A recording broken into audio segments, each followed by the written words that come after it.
નમસ્કાર, શો ટાઈમમાં આપનું સ્વાગત છે. ભાવનગરના સરદારનગર સર્કલ પાસે કાર ચાલકને માર મારી કિંમતી ઘડિયાળની લૂંટ કરનાર 2 શખ્સની પોલીસે ધરપકડ કરી છે.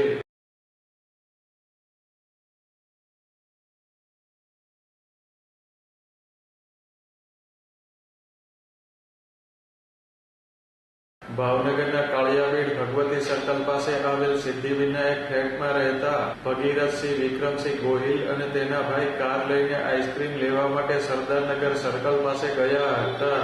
તેઓ કારનો વળાંક લેતા હતા ત્યારે 2 શખ્સોએ હિન્દી ભાષામાં ઝઘડો કરી માર મારી રૂપિયા 12,800ની કિંમતની ઘડિયાળની લૂંટ કરી ફરાર થઈ ગયા હતા.